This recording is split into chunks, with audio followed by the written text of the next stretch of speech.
তোমরা দেখেছ গতকালকে আমেরিকার প্রেসিডেন্ট জো বাইডেন তাকে গলার উপর হাত দিয়ে কিভাবে তাকে আদর করেছে, সোহাগ করেছে, আলিঙ্গন করেছে।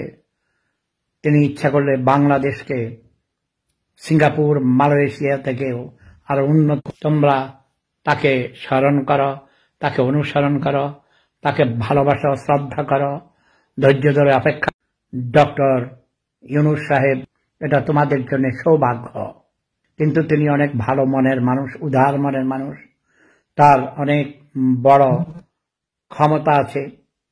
তোমরা দেখেছ গতকালকে আমেরিকার প্রেসিডেন্ট জো বাইডেন তাকে গলার উপর হাত দিয়ে কিভাবে তাকে আদর করেছে, সোহাগ করেছে, আলিঙ্গন করেছে।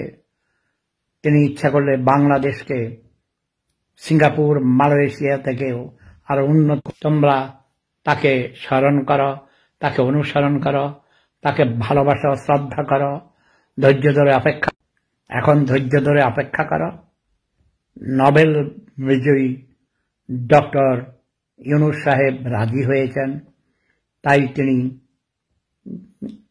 ইন্টারিম গভর্নমেন্টের।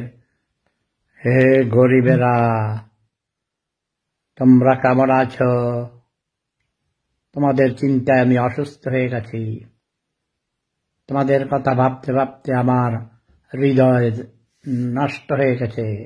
হৃদয় হার্ট।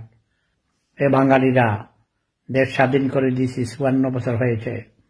এখনো তোমরা দেশের স্বাধীনতার ফসল ঘরে ঘরে তুলতে পারোনি, দেশকে স্বনির্ভর করতে পারোনি। ক্ষমতার জন্য অস্থির হয়ে গেছ। যারা ক্ষমতায় গিয়েছে তারা চুরিদারি করে, লুটপাট করে, স্বজনপ্রীতি, তারপরে দুর্নীতিতে দেশকে ডুবিয়ে দিয়েছে। এখন ধৈর্য ধরে অপেক্ষা করো। নোবেল বিজয়ী ডক্টর ইউনূস সাহেব রাজি হয়েছেন, তাই তিনি ইন্টারিম গভর্নমেন্টের, অন্তর্বর্তীকালীন সরকারের প্রধান হতে রাজি হয়েছেন। এটা তোমাদের জন্য সৌভাগ্য। তাকেও আমি শব্দ বোমা মারি যখন তিনি উল্টাপাল্টা করেন। কিন্তু তিনি অনেক ভালো মনের মানুষ, উদার মনের মানুষ। তার অনেক বড় ক্ষমতা আছে।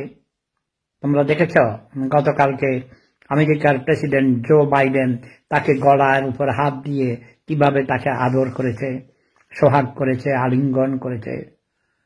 তিনি ইচ্ছা করলে বাংলাদেশকে সিঙ্গাপুর, মালয়েশিয়া থেকেও আরো উন্নত। তোমরা তাকে স্মরণ করো, তাকে অনুসরণ করো, তাকে ভালোবাসো, শ্রদ্ধা করো, ধৈর্য ধরে অপেক্ষা।